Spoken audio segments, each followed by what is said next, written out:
Baik, bismillahirrahmanirrahim. Assalamualaikum warahmatullahi wabarakatuh. Jadi langsung saja untuk soal yang pertama itu yaitu uji rata-rata atau mintes.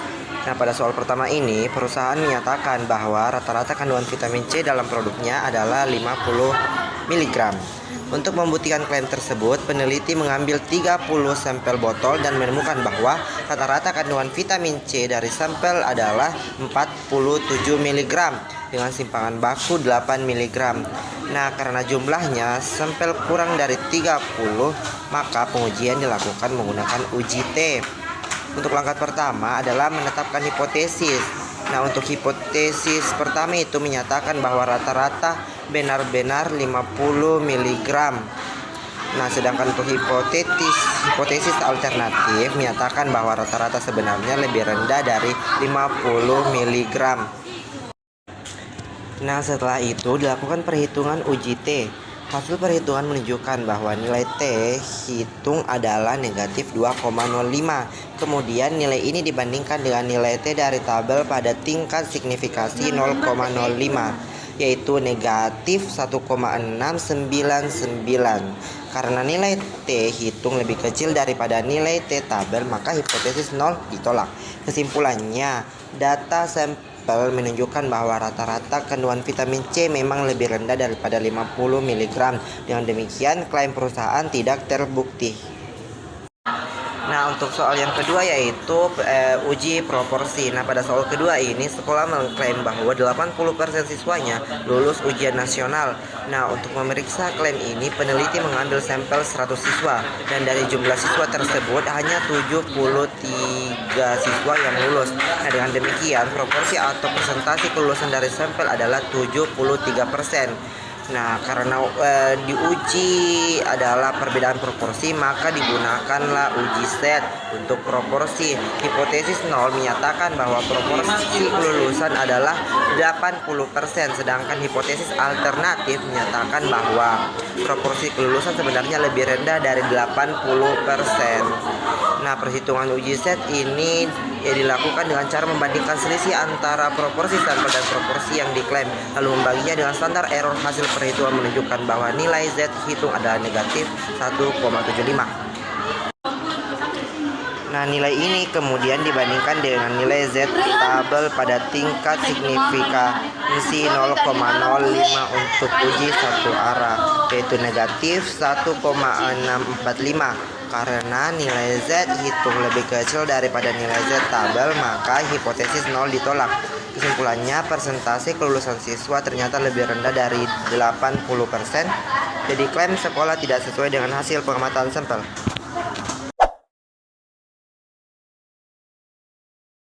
Baik, di sini saya akan menjelaskan tentang soal hipotesis, yaitu uji rata-rata. Adapun soalnya yaitu sebuah toko mengklaim bahwa waktu pelayanan rata-ratanya adalah 5 menit. Seorang pelanggan ingin menguji klaim tersebut. Ia mencatat waktu pelayanan dari 16 pelanggan dan mendapatkan rata-rata sampel yaitu 6 menit dan standar deviasi sampel yaitu 2 menit. Dan hitunglah ujinya apakah rata-rata sebenarnya lebih dari 5 menit. Baik, adapun penyelesaiannya yaitu yang pertama rumusan hipotesis di mana H0 dibanding dengan 4 sama dengan 5 dan H1 dibanding dengan 4 lebih besar dari 5. Dan yang kedua yaitu menentukan statik ujinya di mana karena jumlah sampel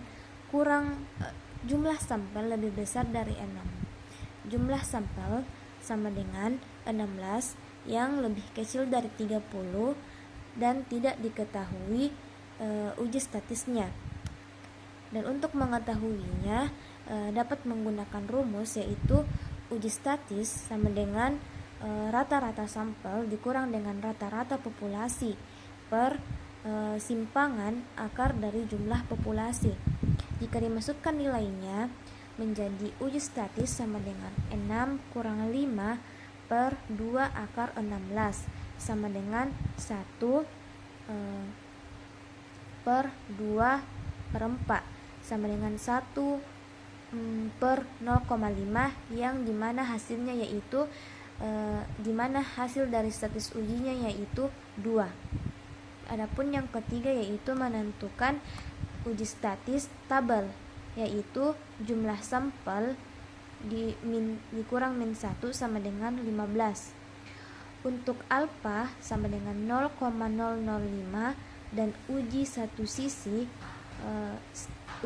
uji satu sisi statis tabel sama dengan 1757. Dan yang keempat yaitu pengambilan keputusan, di mana karena statis ujinya terhitung sama dengan 2 lebih besar dari 1757 dari uji statis tabel, maka kesimpulannya yaitu H0-nya ditolak karena perbedaannya yang cukup besar, di mana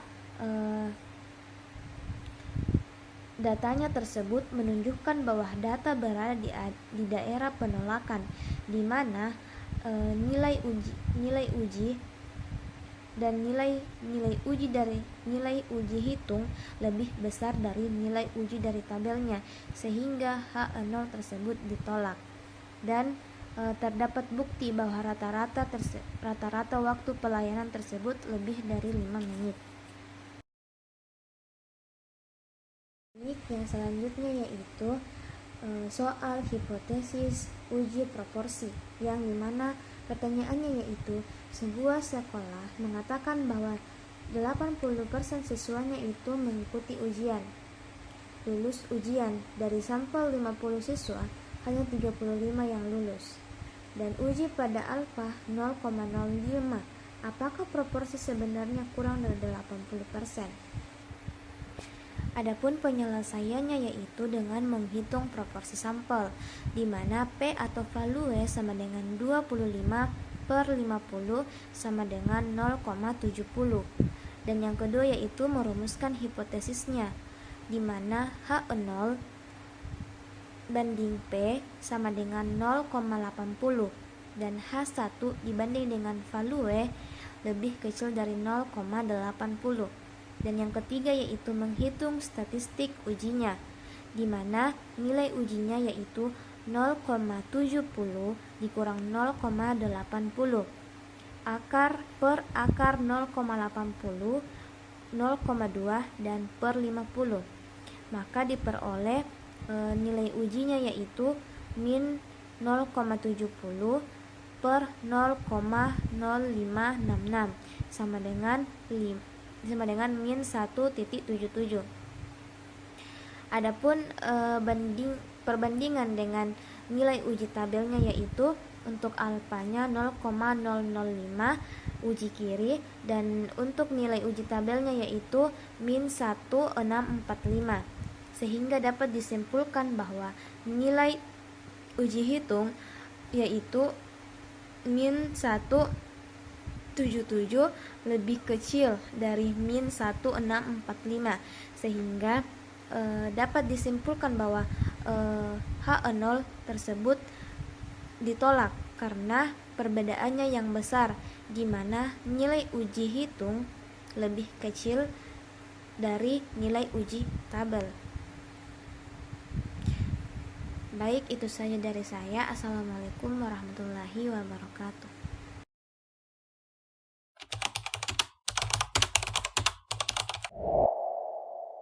Baik, jadi yang pertama itu mengenai soal uji proporsi, yang dimana soalnya yaitu restoran A menyatakan bahwa 90% dari pesanan mereka diantar dalam batas waktu 30 menit setelah pesanan dilakukan. Nah, sebuah sampel yang terdiri dari 120 pesanan mengungkapkan bahwa 100 pesanan diantar dalam batas waktu yang dijanjikan. Nah, apakah pernyataan restoran tersebut dapat diterima pada taraf nyata 0,05?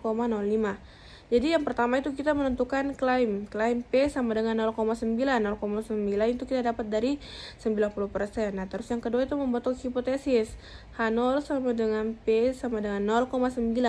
H1 P kurang dari 0,9. Terus yang ketiga, kita menentukan nilai signifikasi. Di mana 0,05 itu 5%, terus kita bagi 2, jadi sama dengan 2,5%. Terus kita cari statistik ujinya, yang dimana itu kita uji dengan nilai Z sama dengan X minus N per NPQ per akar NP kali Q0. Nah, jadi sama dengan kita jumlahkan dengan data yang kita dapatkan. Nah, terus setelah itu kita bagi dan kita mendapatkan minus 2,43. Nah, pada grafik kita bisa melihat bahwa min 2,43 itu berada di situ. Nah, jadi kesimpulannya, karena min 2,43 berada di daerah kritis, maka ia ditolak H0. Artinya tidak cukup bukti dari data sampel untuk menerima pernyataan restoran tersebut. Jadi di sini saya akan menjelaskan mengenai soal uji rata-rata. Nah, yang dimana soalnya itu PT Indoraya merupakan perusahaan yang memproduksi makanan non kolesterol. Terus perusahaan ini menjamin bahwa konsumen akan turun berat badannya sebanyak 1 kilo selama 2 minggu. Nah, dari 100 orang yang mengikuti program ini, ternyata rata-rata penurunan berat badan mencapai 0,8 kilo. Standar deviasi 0,23 kilo. Nah, dengan tarafnya itu 5%. Apakah pernyataan dari perusahaan ini benar? Jadi yang pertama itu kita dapat mengetahui bahwa nilai N itu sama dengan 100, alfa itu sama dengan 5%, tarafnya itu 5% atau dengan 0,05. Terus X-nya itu sama dengan 0,8 atau ternyata rata-rata penurunan berat badan. Terus standar deviasinya itu ada 0,23. Nah, ditanyakan apakah pernyataan dari perusahaan bahwa konsumen akan turun berat badannya sebanyak 1 kilo dalam 2 minggu, apakah itu benar? Jadi bisa kita jawab dengan memakai rumus hipotesis H0 sama dengan 1, yang dimana berat badan konsumen turun sebanyak 1 kilo selama 2 minggu. Terus kita taraf signifikan di mana nilai A sama dengan 0,05. Terus pada daerah kritis kita itu menggunakan uji dua arah sehingga H0 itu ditolak Z kurang dari min 1,96 atau Z lebih dari 1,96. Nah, dalam statistik uji kita menggunakan rumus Z sama dengan X per H0 per akar N. Jadi kita mendapatkan dari nilainya itu 0,8 dikurang 1 per 0,23 akar 100. Jadi hasilnya itu 0,2 per 0,23. Hasilnya itu min 8695. Jadi bisa kita simpulkan karena nilai Z hitung itu lebih kecil dari Z tabel, yaitu Z hitung sama dengan min 8695, min 8,695 kurang dari min 1,96, maka H0 itu ditolak.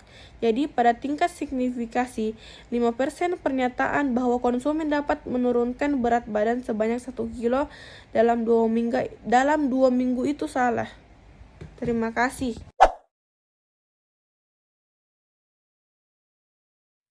Bismillahirrahmanirrahim. Assalamualaikum warahmatullahi wabarakatuh.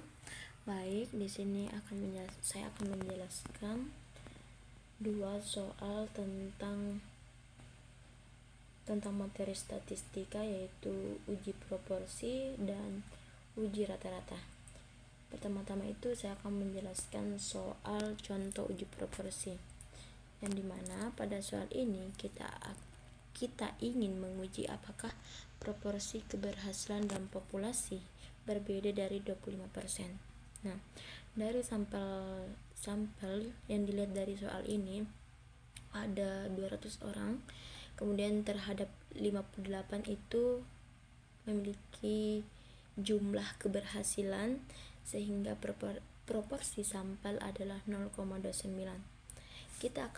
Pertama-tama kita akan melakukan uji proporsi dua arah, yaitu H0 dengan dibagi proporsi sehingga menghasilkan 0,25.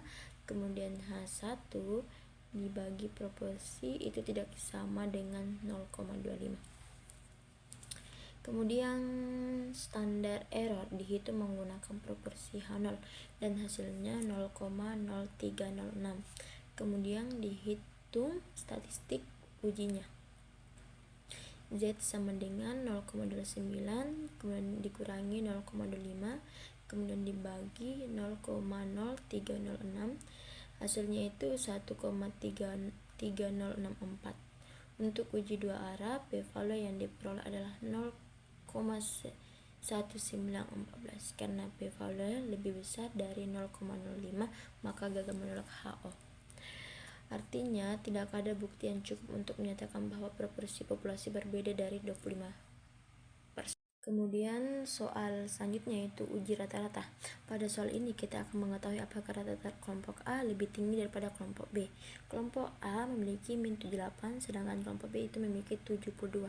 Karena variansi ini tidak sama, maka kita menggunakan Wills t-test. Selisih min 6 standar error itu 2,9665, sehingga T dihitung 2,0226 dengan derajat bebas sekitar 53. P-value salah satu arah 0,24. Karena P-value itu kecil dari 0,05, maka HO ditolak. Artinya ada bukti yang cukup bahwa rata-rata kelompok A secara signifikan lebih tinggi daripada kelompok B. Baik, itu saja penjelasan dari saya. Mohon maaf apabila ada salah kata.